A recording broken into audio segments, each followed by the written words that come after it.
30 বছর বয়স সীমারে কাটার পরে আমি ইনভ্যালিড, আমি পরিবার থেকে ইনভ্যালিড। আমার মা আমার সাথে ভালোভাবে কথা বলছে না, আমার বাবা আমাকে ইগনোর করছে। এখানে 30 বছর পরে মেয়েটাকে হত্যা করা হচ্ছে। ডক্টর মোহাম্মদ ইউনূস স্যারের কাছে দাবি জানাতে চাই, আমাদের দাবি যৌক্তিক, সারা পৃথিবীতে স্বীকৃত, সারা পৃথিবী স্বীকার করে নিয়েছে। আসসালামু আলাইকুম রাহমাতুল্লাহ। প্রাণপ্রিয় বন্ধুরা,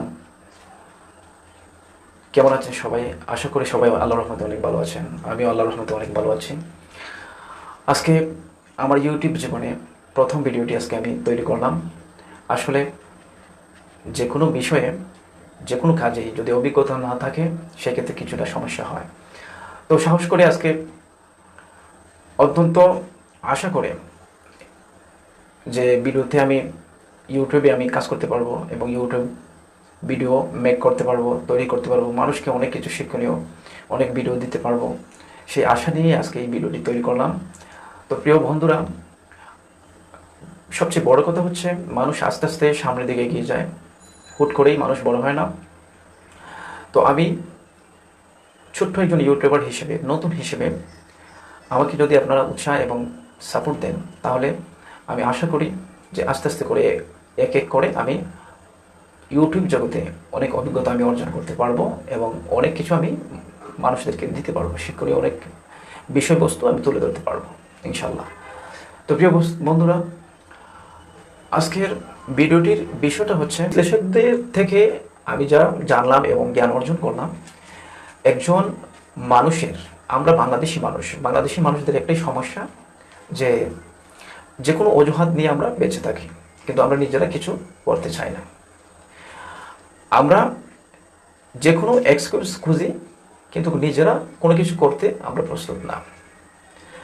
আমি যদি শুধুমাত্র একটা দেশের নাগরিকদের কথা বলি তাতে আপনারা বুঝতে পারবেন। অন্যান্য কোনো দেশে যাব না, শুধু আমাদের একটি পার্শ্ববর্তী এশিয়া মহাদেশের ভিতরে একটি মাত্র দেশ আছে যে দেশের ছাত্র থেকে শুরু করে, শিশু থেকে শুরু করে বৃদ্ধ পর্যন্ত তারা কতটুকু অ্যাক্টিভ এবং তারা যে অন্যের হাতের দিকে বা অন্যের উপর ভরসা করে না তার প্রমাণটুকু আজকে আপনাদের সম্মুখে আমি তুলে ধরব।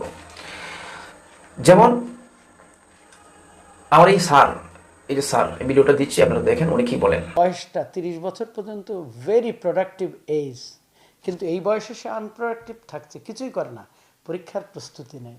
তাহলে দেশকে সে কি কন্ট্রিবিউট? উন্নত দেশে চাকরি দেওয়ার লোক পাওয়া যায় না, সুতরাং তারা যে যায় তাকেই নেয় সহজেই। আর একটা বিষয় হচ্ছে তারা অল্প বয়স থেকে চাকরিতে ঢোকে, চাকরির বয়স ওপেন হলে পাগল স্কুল থেকেই কিন্তু অনেকে আমাদের দেশে চাকরি পায় না। কেন পায় না? তার কারণ হচ্ছে পড়ালেখার পাশাপাশি কিছু একটা করতে হবে। শুধু যে 35 বছরের ভিতরে ডিগ্রি লাভ করে পড়াশোনা শেষ করে যে আপনি চাকরি নেবেন, সরকারি চাকরি নেবেন, এটা আশা করে থাকলে হবে না। পৃথিবীতে অনেক কাজ আছে, বাংলাদেশেও অনেক কাজ আছে। আপনি আমি ওই আশায় থাকি যে ডিগ্রি লাভ করব, বড় ধরনের চাকরি নেব, সেই আশায় বসে থাকার কারণে বয়সটাও চলে গেল। এর ফলে আপনি বেকার, আপনার ফ্যামিলির কাছে আপনি দোষী। আপনার যেমন এই যে এই বাইটা কি বলছে শোনেন। 30 বছর বয়স সীমারে কাটার পরে আমি ইনভ্যালিড, আমি পরিবার থেকে ইনভ্যালিড। আমার মা আমার সাথে ভালোভাবে কথা বলছে না, আমার বাবা আমাকে ইগনোর করছে। এখানে 30 বছর পরে মেয়েটাকে হত্যা করা হচ্ছে। ডক্টর মোহাম্মদ ইউনূস স্যারের কাছে দাবি জানাতে চাই, আমাদের দাবি যৌক্তিক, সারা পৃথিবীতে স্বীকৃত, সারা পৃথিবী স্বীকার করে নিয়েছে। 35 এবারটা বলছে যে 35 বছর, 30 যখন বয়স প্লাস হয়ে যায় তখনই তার ফ্যামিলির কাছে সে দোষী, তার স্ত্রীর কাছে সে দোষী, তার বোনের কাছে দোষী, তার আত্মীয় স্বজনদের কাছে সে দোষী, সে বেকার, তার চাকরি নাই, কিছুই নাই। এই 30টা বছর যে এই লোকটা তার সময়টা নষ্ট করেছে, এটা তার নিজেরই গাফলতি। সে ইচ্ছে করলে দেখেন অনেক কিছু করতে পারবে। আমার এই স্যার বলেছেন যে পড়াশোনার পাশাপাশি নিজেকে অ্যাক্টিভ করে নিতে পারবে। স্টুডেন্ট অবস্থায় অনেক কাজ আছে, অনেক কিছু শেখা যায়। যেমন আমার কথা আমি বলি, আমি কিন্তু হাই লেভেল পড়ালেখা যে করব বা করে যে চাকরি নেব সেই আশায় আমি বসে থাকি না। আমি কিন্তু একটি প্রাইভেট কোম্পানিতে জব করি, দেখেন আমি কিন্তু বসে নাই। এই যে 7টা পর্যন্ত ডিউটি করে, আমি বাস্তব কথা আমি বলছি, 7টা পর্যন্ত ডিউটি করে এই যে এই ভিডিওটা আমি তৈরি করলাম, আমি কিন্তু বসে নাই। কেন ভিডিওটা তৈরি করলাম? ইউটিউব একটা বড় বিশাল একটা প্ল্যাটফর্ম, এটা একটা কর্ম বা কাজ।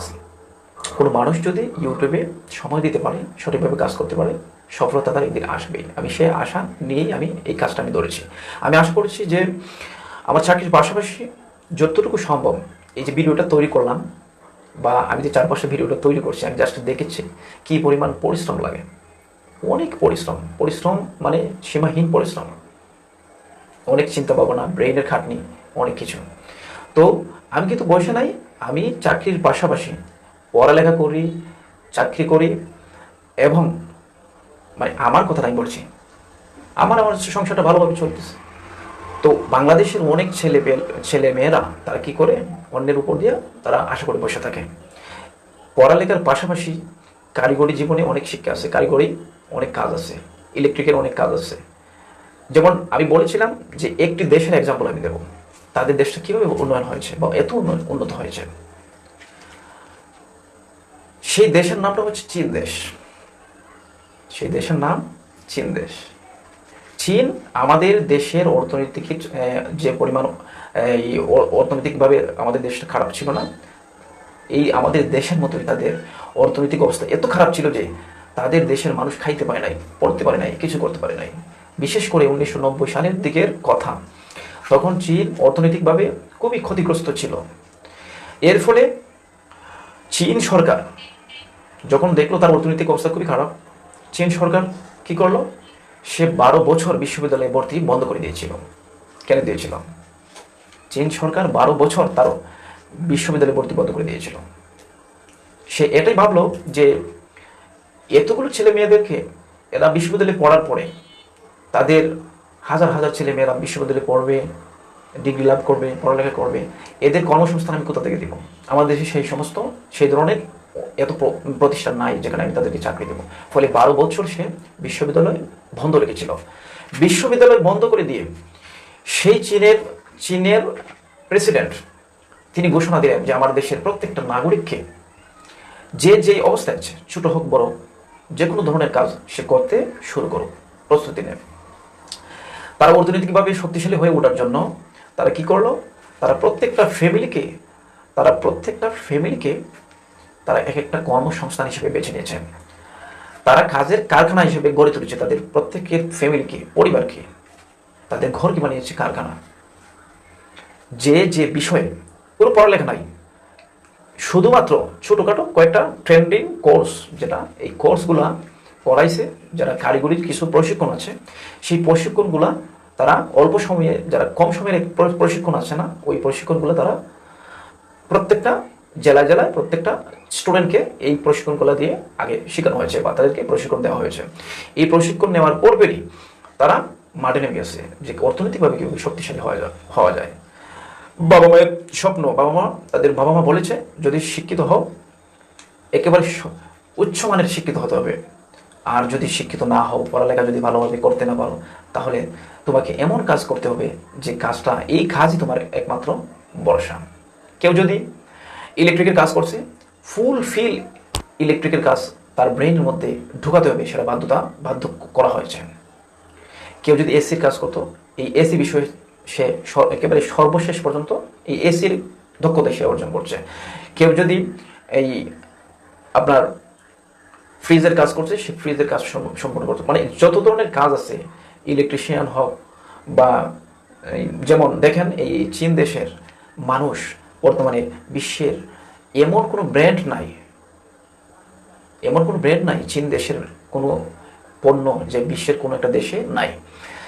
সবচেয়ে দামি ফোন হচ্ছে আইফোন, সে আইফোনটা চীনের দেশে হয়। সর্বপ্রথম জাপান কি করছে, মেট্রো রেল চালু করেছে। সেই মেট্রো রেল চালু করার সাথে সাথে কিছুদিন পরপরই চীন দেশও তারাও এই মেট্রো রেল চালু করে ফেলেছে।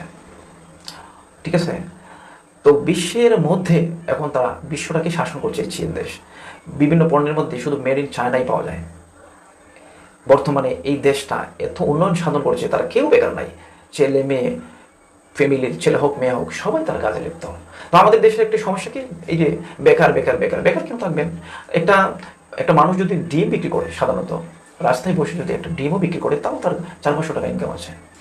কেউ যদি বিভিন্ন ধরনের কাজ আছে, তো এই বেকার বেকার বলে আন্দোলন করে কোনো ফালাফালি করে কোনো লাভ নাই। যেমন 35 বছর আপনিও গেলেন পরীক্ষার সরকারি চাকরিতে, হ্যাঁ, অ্যাপ্লাই করার জন্য প্রস্তুতিমূলক পরীক্ষা গেলেন। আবার যে 24 বছর কেবল সে পড়ালেখা শেষ করছে, তার টোটালি পড়ালেখা, তার রানিং, তার ব্রেনের মধ্যে এই পড়ালেখা ঢুকানো আছে। কিন্তু আপনার যখন বয়সটা 35 বছর হবে, তখন অনেক কিছু আপনি ভুলে যাবেন, আপনার স্মৃতিশক্তি অনেক সময় কাজ করবে না। সেই ক্ষেত্রে যা করার পড়ালেখার পাশাপাশি আমাদের নিজেদের কর্ম নিজেই বাছাই করে নিতে হবে। কৃষিকাজ আছে, আমি যদি সবজি চাষ করি, সবজি চাষের মধ্যে অনেক টাকা আছে, বিভিন্ন কাজের কোনো শেষ নাই। যে কোনো ধরনের কাজ করেন, এজন্য দেশকে আগে এগিয়ে নিতে। যেমন চীনের কথা আমি কেন বেশি বেশি বলি, চীন দেশ আসলে অনুপ্রেরণার একটি দেশ। সেই দেশে এমন কোনো পণ্য নাই, দ্রব্য নাই, এমন কিছু ফসল নাই, ফসলাদি নাই যে তাদের দেশে উন্নয়ন হয় না। কাঁচামালের সবচেয়ে বেশি আমদানি হয় চীন থেকে বাংলাদেশে, সবচেয়ে বেশি আমদানি হয়। পোশাক খাতে তারা উন্নয়ন করছেন, পোশাক খাতে বাংলাদেশও উন্নয়নশীল আছে। যেমন গার্মেন্টস আছে, এক একটা গার্মেন্টসে, যেমন আমরা প্রাইভেট জব, যেমন গার্মেন্টস আছে, ফ্যাক্টরি আছে, সোয়েটার আছে। এই কোম্পানিগুলোতে, ফ্যাক্টরিগুলোতে যদি একটা ছেলে ইন্টার পাস হোক, ডিগ্রি পাস হোক, মাস্টার্স পাস হোক, সে যদি এই উচ্চ পড়ালেখার দিকে না থাকে, এগুলোর মধ্যে ঢুকে প্রবেশ করে, আমার বিশ্বাস 1 বছর যদি সে খাটনি খাটে, সে 30 থেকে 35 হাজার টাকা তার ইনকাম হবে। গার্মেন্টস লেভেলে এই প্রাইভেট কোম্পানিগুলোতে এক একজনের বেতন 4 থেকে 5 লক্ষ পর্যন্ত আছে। সেই ক্ষেত্রে বসে না থেকে আমাদের উচিত যে ওই চিল্লাপাল্লা না করে, স্লোগান মিছিল না করে, যে বসে না থেকে, যেমন সরকারে 35 বছর পাস করে দিল, আইন পাস করলো, হ্যাঁ ঠিক আছে, 35 বছরে ঠিক আছে, কিন্তু 35 বছর হওয়ার পরে এতে কি কর্মসংস্থান, বেকারত্ব কি দূর হবে? দূর হবে না, বিরাট সমস্যা আছে। দেখবেন ওই ক্ষেত্রেও গেলে ওই যারা ইয়াং স্টার যারা আছে, তারা কিন্তু এগিয়ে যাবে। তখন আপনি কি করবেন? 35 বছর দিলাম, এই 35 বছরে যে আমি চাকরি নিব না, 35 বছর পর্যন্ত সময়সীমা আছে, এইটা নিয়ে এই সময়টা যে নষ্ট করবেন, এতে করে আপনার নিজের সময় নষ্ট হলো, ফ্যামিলির সময় নষ্ট হলো, এবং আপনার লাইফটা নষ্ট হলো, কিছু করতে পারবেন না ফ্যামিলির জন্য। এর থেকে ইন্টার পাস করে, কোনো রকম পড়ালেখা মেট্রিক পাস করেও শুরু করে দেন আপনার কাজ। আপনি প্রাইভেট কোম্পানি হোক, গার্মেন্টস হোক, ফ্যাক্টরি হোক, সুইটার হোক, কিংবা যত ধরনের কোম্পানি হোক, কৃষিকাজ হোক, কিংবা ব্যবসা হোক, বাণিজ্য হোক, যে কোনো ক্ষেত্রে মাথা ভেদে অ্যাকশন শুরু করে দিতে হবে। তো প্রিয় বন্ধুরা, ভিডিওটি অনেক লং হয়ে গেছে, যেহেতু আজকে আমার এটা প্রথম ভিডিওটি, আমার কথাবার্তার ক্ষেত্রে অনেক ভুল ত্রুটি হতে পারে, কারণ প্রথম অবস্থা যেহেতু আমি ইউটিউব জগতে আমি আসলাম, আজকে প্রথম ভিডিওটি দিয়েছি, আমার কথাবার্তা ভুল ত্রুটি ক্ষমা করে দিবেন। কিন্তু আজকে ভিডিওটি ক্ষেত্রে যদি কোনো নেগেটিভ সাইডে নেন, আমি কেন বললাম এগুলা, এই যে মিছিল, স্লোগান, এগুলো করে আসলে কোনো নাম নাই ভাই। নিজে দেখেন সংসারটা মোটামুটি চলতেছে, ভালোভাবে চলতেছে, আল্লাহ চালাচ্ছে, কারণ আমি কারো উপরে বসে।